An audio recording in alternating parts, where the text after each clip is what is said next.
Coba antum lihat. Kalau dulu ada yang namanya Islam liberal, masih ingat nggak? Iya. Ada orang Islam liberal, ada tokoh-tokoh Islam liberal. Baik, Islam liberal dijual di Indonesia untuk menjauhkan orang Islam dari Islamnya sendiri. Dia mengaku Islam, tapi dia tidak mau memakai kaidah-kaidah Islam. Setelah Islam liberal ini tidak laku, muncul Islam Nusantara. Perhatikan baik-baik. Tokoh Islam liberal dengan tokoh Islam Nusantara ini sama atau beda? Coba antum lihat. Antum lihat coba deh. Artinya yang dulu mengasong Islam liberal, sekarang mengasong Islam Nusantara. Terus gimana saya kemudian mau yakin bahwa mereka adalah kemudian orang-orang yang bagaimana saya mau yakin bahwa ini ide yang berbeda? Kui jenenge jaga sembung bawa golok, gak nyambung, blok. Bahwa Islam Nusantara itu tafsir yang paling jelas untuk orang Indonesia tentang rahmatan lil alamin.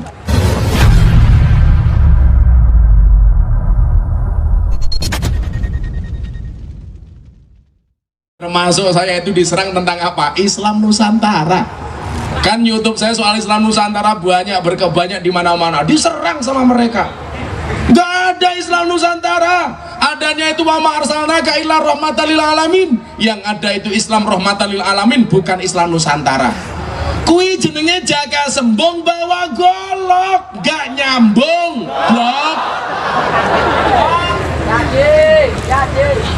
Orang hanya melihat wadah, nggak melihat isi. Justru kalau saya mengatakan apa, Islam Nusantara itu pengejawatan yang paling pas terhadap tafsir Islam rahmatan lil alamin. Di Mesir ada Islam ala Mesir, di Aljazair ada Islam ala Aljazair, di Afrika ada Islam ala Afrika, di Arab Saudi ada Islam Arab Saudi.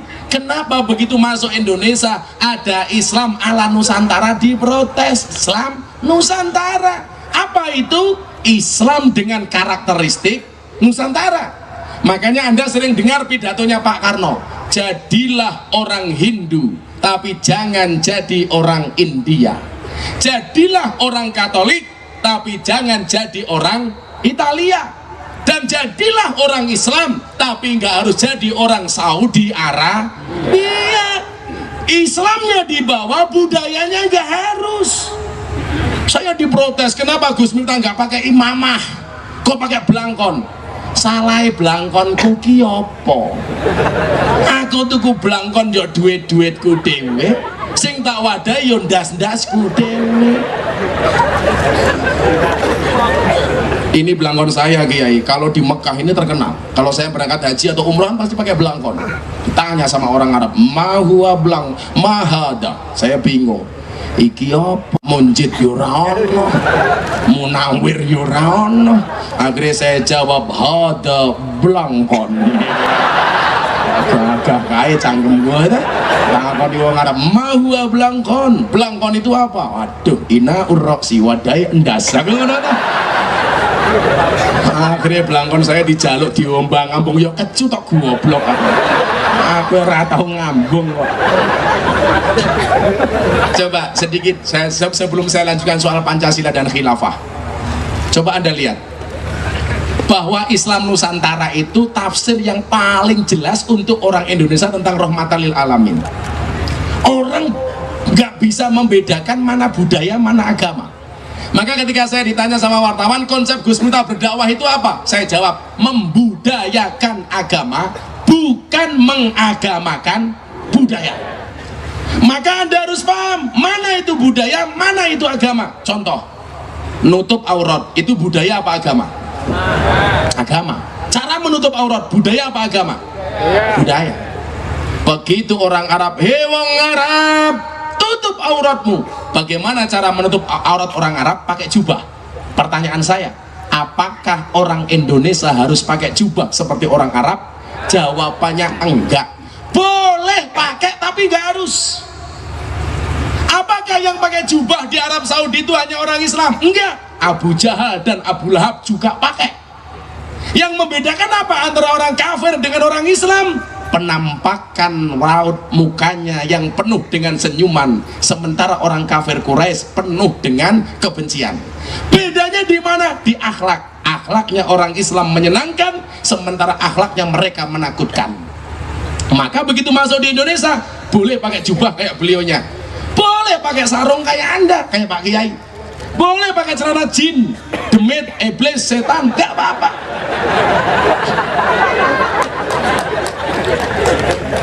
Ya, boleh pakai baju batik, boleh pakai kaos, wong duwene.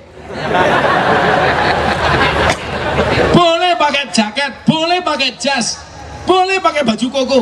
Apa rumangsamu baju koko ki baju Islam? Sopo sing kondo? Baju koko ki bajune wong Cina. Milo jenenge koko. Kalau baju Islam barangkali baju Habib itu. Baju koko. Boleh pakai apa kuwi jenenge jasket, boleh pakai kaos, boleh pakai celana yang saya pakai ini juga boleh. Bu, namanya ini apa, Bu? Rok matamu, rok. Ini kok rok. Kayak matanya katarak. Saya mau tanya, yang saya pakai ini namanya apa? Malah kulot. Ini namanya tokrung, katok, sarung. Dari depan kayak sarung, dari belakang kayak katok. Tak buka yura apa-apa. Lah, berapa pantes gue gini ki? Pamer matamu. Kandani kok pamer. Boleh, gak apa-apa.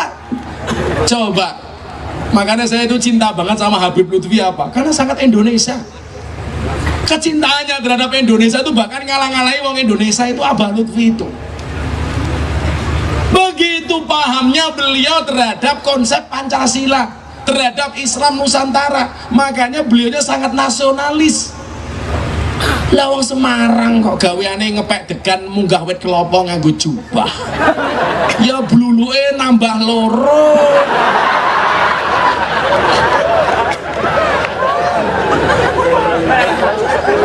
Gaweane narik becane ngalon-alon kok nganggo jubah. Narik rem iso salah. Becake rime ning ndi? Ning isor sadel. Lah nganggo jubah ditarik ra mandeg-mandeg. Sing ditarik beda, Bro. Jelungup kowe. Lucu meneh gaweane ngeduk pasir ning kali Merapi kok nganggo jubah. Ya little body. Apa wis ini gatel kelebon wedi.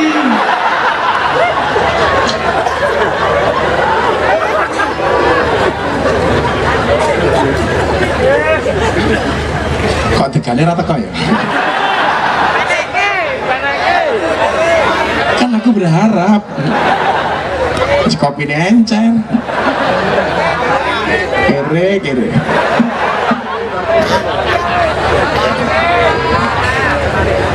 Sallu ala Nabi Muhammad.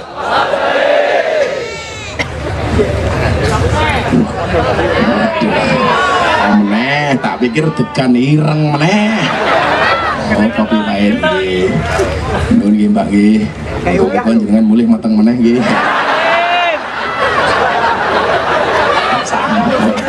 Sampun Gus, kula pun tuwek. Apa rumangsane aku mau ngaji mau suguh anggur iso mangan.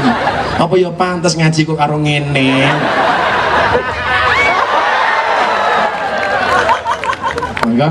Moga-moga ibu sing nyuguh wedang mlebu surga dhisik dhewe. Mangkat bar pengajian. Coba, gak bisa membedakan budaya dengan agama. Makanya pinternya Wali Songo memasukkan nilai-nilai Islam itu dengan budaya. Gila, perkembangan teknologi dakwah gitu. Saya pengen ini anak-anak Banser, anak-anak Ansor, sing muda-muda sing nom-nom gue, mbuh gue di organisasi apa ora? Deloken lho. Teknologi dakwah itu kan berkembang terus Kiai. Zaman Kanjeng Nabi bil lisan. Zaman Sayyidina Utsman bil kolam. Sudah mulai nulis. Perkembangan zaman Wali Songo masuk ke Indonesia sudah menggunakan apa? Dengan budaya. Memasukkan Islam tidak perlu dengan membacakan ayat kepada orang-orang di tanah Jawa, tapi cukup menggunakan lagu syair budaya. Maka coba Anda lihat pinternya Wali Songo. Zaman biyen Wali Songo ki lah gawe masjid kuwi mesti ning pinggir alun-alun. Contohnya Masjid Demak. Kenapa di pinggir alun-alun? Karena Wali Songo tahu kalau ada alun-alun biasanya banyak orang, dibuatkan masjid. Supaya orang tertarik masuk masjid dikasih gamelan. Maka di Yogyakarta itu ada gamelan yang terkenal dua, ada Kiai Guntur Madu, sama kiai satunya apa itu masuk. Begitu ditabuh, orang di alun-alun tertarik. Kiai Guntur Madu sama Kiai Nogowilogo gamelan di Keraton Yogyakarta ditabuh. Begitu ditabuh, wong seneng masuk masjid. Padha karo wong saiki diundang pengajian dong mesti mangkat kakean sambat, tapi lah tanggane nanggap jadilan ra diundang mangkat. Kamu kok jadilan kuwi ngundang demit, kok sing teko wong ungaran. Berarti wong ungaran kaya mila Bapak Ibu para demit rahimakumullah. Begitu ditabuh masuk. Zaman biyen orang yang nggak ada yang pakai sandal.